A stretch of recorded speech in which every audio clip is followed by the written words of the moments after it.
السلام عليكم ورحمة الله وبركاته. بالنسبة بقى لفاين بيبي، انا طبعا اتكلمت معاكم قبل كده عليه.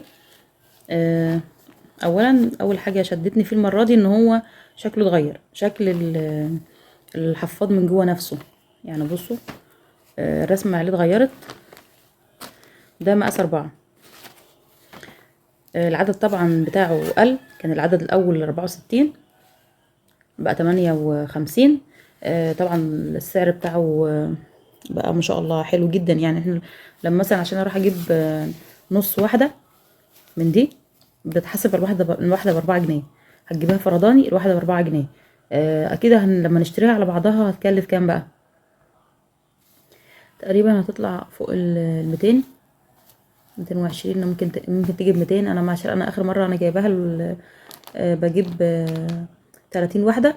لان انا بنتي كبرت، عندها 3 سنين في الوقت الحالي، فبتلبس وهي أنا وقت النوم بس. يعني مش طول اليوم بتلبس، في وقت النوم بس. فانا محتاجة 30 واحدة ب30 يوم. آه، فبعت اشتريت. فتقريبا هم طلعوا، مش فاكرة اللهم كام واحدة يعني. بس اكيد لما تشتري كمية بينزل معاك السعر شوية. لما تجيب العبوة على بعضها اكيد طبعا هتكون ارخص من ان احنا نشتري، ان انا اروح اشتري واحدة لوحدها. فبالنسبة بقى ليها من جوه، فحاسة ان هي، يعني هي بصوا، يعني هي نفس الشكل. لحظة،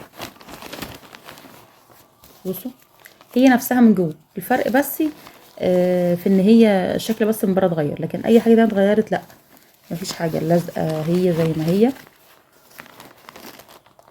اللزقة برضو زي ما هي، مفيش حاجة اتغيرت فيه غير شكله بس. طبعا تغيير مطلوب عموما. انا في بداية التعامل بقى مع الحفاض في اخر ولادة ليا. اكيد انا قلت الكلام ده قبل كده، ان انا جبت بيبي جوي. وبعد كده كان حلو بصراحة، كويس. جاب يعني حاسة ان هو كان حلو، ماشي كويس معانا، وسعره كان كويس. وان هو كان يعني يعتبر الحفاض اللي انا لقيته الوحيد اللي هو فيه مقاس، هو حديث ولادة اللي هو مقاس 1. مشينا عليه شوية، وبعد كده غيرت، جبت مولفكس. قلت انا مش بحب اللي هو بامبرز كبامبرز يعني نفسه، الاسم نفسه، لانه هو له، بحس ان هو الريحة كده. الطفل لما بيجي يعمل مكاكا تلاقي ريحته ظاهرة بزيادة، ريحته وحشة. هي الريحة وحشة تبقى طبيعي، بس ده بيزوده بيظهره، بتحس ان هي الناس كلها شمت الريحة. فكان بصراحة ده حاجة يعني معرفش يعني، ما عجبتنيش ومتعجبش ناس كتير بصراحة. بعد كده جبت اللي هو فجبت ايه، قلت ما خلاص اجيب حاجة برضو تكون نظيفة. اجيب مولفكس برضو الناس بتقول ان هو بيعادل البامبرز، يعني ايه، نفس الجودة. فجبت المولفكس ده، عملت تسلخات لبنتي، بهدلها بجد، لدرجة ان انا يعني، انا لما رحت الدكتور فبسأله ان يعني ده هنا انا يعني هي جالت تسلخات من الحفاض. بيقول لي ايوه. قلت له طب ما انا مستخدمه حفاض اللي هو مورفكس، يعني حاجه غاليه ونظيفه، مش وحشه ولا قليله ولا حاجه. قال هو مش بسعر الحفاض، مش الحفاض عشان غالي، لا، في ناس جسمها بيمشيش معاها. يعني ما مش بتحسس من حاجات معينه. فمهم وقفت العبوه اللي انا كنت جايباها، ورجعت تاني البيبي جوي، وخدنا علاج طبعا، والدنيا بقت تمام. كان عندها يعني تسلخات لدرجه ان هي، اللي هي يعني ربنا يحفظ ولادكم جميعا وابنائنا جميعا، ان هي كانت بتحس ان هي مرشحه مكانها ميه بدم كده. المهم خدت العلاج، وانا قايله على الطريقه اللي انا مشيت عليها على العلاج لحد ما ربنا كرمنا وانها خفت من التسلخات. فبعد كده جبت بقى اللي هو، رجعت البيبي جوي تاني، استعملته شويه، وبعد كده كملت بصراحه. يعني لما لقيتها خفت وبقت تمام، كملت بقيه العبوه بقى بتاعه مورفيكس، يعني مش هرميها، كملتها. المهم جيت ان انا هكبر المقاس بقى عشان اجيب مقاس اكبر. في البيبي جوي لقيت ان بيبي جوي مثلا مش عارفه، فاكره كنت بجيبه ب95 ولا ب85، مش فاكره كان بكام وقتها. ده الكلام ده من 4 سنين. فجبت عشان اطلع بقى اجيب مقاس اكبر. لقيت السعر رفع جدا. يعني السعر بتاعها ما كانش لسه الحاجات رفعت، بس السعر بتاعها غالي. طب ليه النطره الكبيره دي في السعر؟ هي مش كبيره قوي يعني، لما ترفعي 20 جنيه ولا 30 جنيه فيها برضو كتير. فقلت لا، طب انا كنت قبل كده بستعمل الابناء الولاد اللي قبل كده بقى، كنت بستخدم ايه اللي هو بيبو فاين.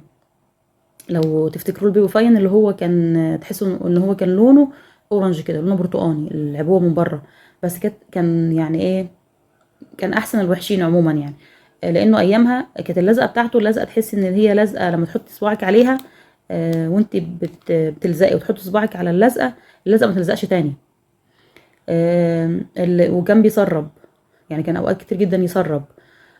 كان تحس ان هو بلاستيك، فيه نسبة بلاستيك كده في اللي هي اللي زي دي كده من بره كده، تحس انها فيها بلاستيك شوية. مشكلة اللزقة دي كانت كارثة، ان انت في اوقات ان انت مضطرة انت تلزقي اللزقة بحاجة تانية. عشان هي اول ما صباعك يجي مكان اللزق، مش كانش زي ده بقى، كان اول ما صباعك يجي هنا كانت لازقه، تحس ان هي زي اللي احنا بنلزق بها الفلوس دي البيضه دي. اول ما صباعك يجي على اللزقه هنا تلاقيها خلاص هي مش لازقه تاني، لو حطيت صبعك كده مره وشلتيه خلاص كده، لو حطيت صبعك تاني مش هيلزق.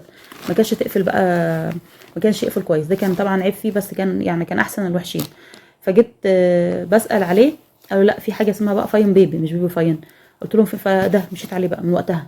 ده تقريبا من بنتي عندها ممكن شهرين او حاجه، وانا ممكن يكون شهرين وانا شغاله بفاين بيبي. اتعاملنا معاه من وهو ب90 و95 وب100 و115 ومش عارفه 120، ومشينا معاه لحد ما وصلنا للسعر اللي احنا وصلنا فيه الحالي، اللي هو بقى الضعف. طبعا كل ما بنكبر في المقاس بنكبر المقاس كل ما بيغلى. انا مشيت شويه على مقاس 5 لما كانت بنتي بتلبس طول اليوم، فلازم دام هتلبس طول اليوم ما ينفعش حاجه تبقى ضيقه عليها عشان ما تجيبش لها تسلخات. كانت يعني ده تقريبا من شهور بقى يعني انا خليتها بطلت البامبرز ده تقريبا من عمر ممكن يكون 3 سنين تقريبا، او 3 الا ممكن يعني من الصيف اللي فات تقريبا. يعني بقى لنا يجي سنه ان هي ما عادش بتلبس غير بس وقت النوم. آه، طبعا بنساعد ابنائنا ازاي ان هم يبطلوا بقى اللي هو لبس الحفاض، بان احنا بنعودهم في الاول. دي كانت طريقتي انا بالنسبه لي، ان انا بنتي الاول تتعلم انها تعمل الحمام الكاكا، تقول عليه. ده كان اهم حاجه بالنسبه لي، لان طبعا انا لو قلعت بنتي الحفاض بتاعها، او طفلي عموما الحفاض، وهو لسه ما بيعرفش يتعلم ان هو يقول ان هو يدخل الحمام، في الحالتين ان كان بول او براز فدي مشكله. لازم على الاقل البراز اتحكم فيه، لانه لو ما كانش بيعرف يقول وقلعناه فمعنى كده انه يمشي في الشقه يبقى الدنيا هتتبهدل. الميه لما جيت احاول اتعلم بقى ان هو يعمل، لما بنتي اتحكمت في انها تقول لي انها عايزه تعمل كاكا وتخش الحمام، انا في الوقت ده بقى ايه تشجعت ان انا اقلعها البامبرز، الحفاض عموما يعني. وبدات ان انا اتابع معاها بقى بالايه، بالقصريه البوتي. بدات ان انا احركها معايا في الشقه بامانه، يعني مش هقول لك مثلا ان هي كده لا، انا بقى كل ساعه اقول لها، كل ساعه اقول لها واحطها مثلا، ممكن احطها في مكان قريب لها، يعني ممكن في الصاله في حته متداريه بس هي عارفه مكانها. ممكن احطها على باب الحمام، تبقى هي شايفاها وعارفه ان هي وقت ما تيجي عليها عايز تعمل حمام هتعمل مره، تبقى سهله. حتى لو عملت على سجاده ولا حاجه تبقى سهله انها تتنضف بشويه ميه باريال بفرشه كده وخلاص والدنيا بقت تمام. ممكن مش هنعرف نشيل الحاجه نحطها، ممكن نحط حاجه على السجاده وننشفها. على الانتريه نفس الحكايه، لو عملت على انتريه عملت على السير بشويه ميه باريال وهنغسل المكان وننشفه بالمكوى وهننشفه وهتبقى الامور تمام. مش هنقدر نطلع مرتبه بره يبقى احنا هننشف بالمكوى.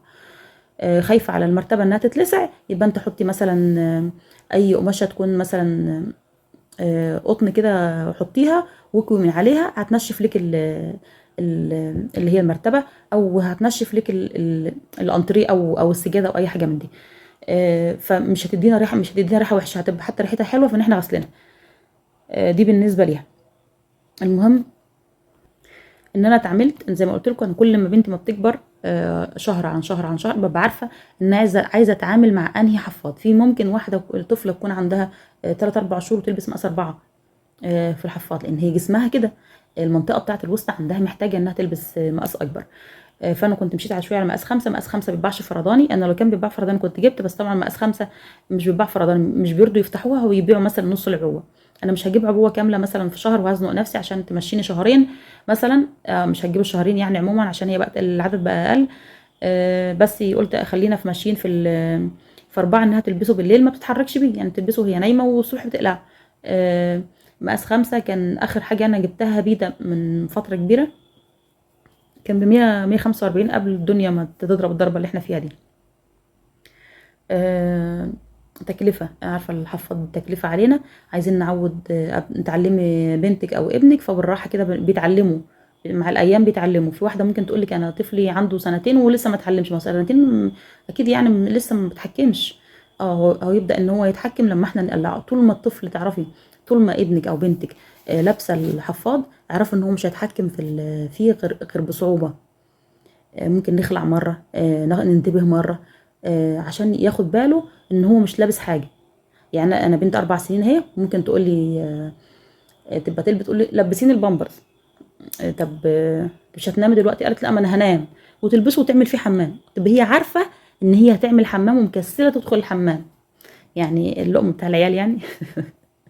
تقول لك لبسولي، وتعرفي انها هتعمل فيه، تحس بيها. يعني انت عملتي حمام وانت واقفه في البامبرز وراجعه ضحكه. بيبقى فاهم. في مرحله كده الطفل بيفهم وهيبطل لوحده. في طفل بيتعلم على حاجه على عمر اكبر، في طفل بيتعلم على سنه ونص، وفي طفل بيتعلم على سنتين، في طفل على 4. هيتعلموا. بس الوقت عشان ما الحفاض غالي، فكلنا مستعجلين ان احنا نخلي اطفالنا يبطلوا ان هم يلبسوا الحفاض. الحفاض طبعا في منه انواع كتير، وفي منه كل حاجه بقت غاليه، بس في اسعار برضو متهاوده شويه ممكن نجيبها. بس بلاش اللي هو بيتباع على الفرشه ده بالواحده، لانه ممكن يكون حد منضفه ونشفه ولا معرفش عامل فيه إيه، الله اعلم يعني. وربنا معانا جميعا. انا بس حبيت اقول لكم رايي في فاين بيبي، في اللي هو الرسمه الجديده اللي هي نازله دي، ان هي زيها زي القديمه، ما فيهاش اي مشكله، ما غيروش غير بس في الرسمه اللي عليها من بره. وكمان ازاي نخلي ولادنا نحاول معاهم ان هم يبطلوا وان هم يعملوا حمام عن نفسهم. في حاجه كمان نسيت اقولها، بالنسبه ان انا اعود طفلي. ما تعوديش طفلك في الشتاء، لان في الشتاء طبعا انت صعب جدا تعلمي طفلك ان هو يتحكم. حتى لو هو عايز يعمل حمام، طبعا بنكون ملبسين بنطلون واتنين وكده عشان البرد، فبيبقى صعب ان هو يلحق نفسه ويقلع. لكن في الصيف بيبقى لابس مثلا الاندر، قاعد بيه على التيشيرت، على الفانلة، قاعد في البيت. فبيبقى سهل ان هو حتى لو عايز يعمل، ممكن يجري على الحمام ان هو يلحق نفسه ويعمل. فدايما لما تعودي طفلك ان هو يتعلم ان هو يعمل حمام لوحده، او يقولك ان هو عايز يعمل حمام، خليكي في فترة الصيف، علشان هي يعني مش فترة صعبة في لبسها. سهلة ان هو يتحكم. بيشرب ميه كتير وبيعرق، وممكن كمان تحكمه في الميه يكون ان هو بيعرق وكده، ما يبقاش يعمل حمام كتير. الشتاء طبعا الطفل على طول بيعمل حمام، وخصوصا ميه، تحسي ان هو على طول بيعمل بول باستمرار. يعني اي شويه ساعه زينا بالظبط، لما الساعه تحسي انت عايزه تعملي حمام، برده هو نفس الحكايه كده برده. فدايما علميه. انا بتكلم كأم، مش دكتوره ولا اي حاجه من دي، لا كأم، وعندي اطفال ومربيه اطفال والحمد لله، يعني ربنا يبارك فيهم ويبارك في اولادكم. بس كده. اتمنى اكون افدتكم، والسلام عليكم ورحمه الله وبركاته.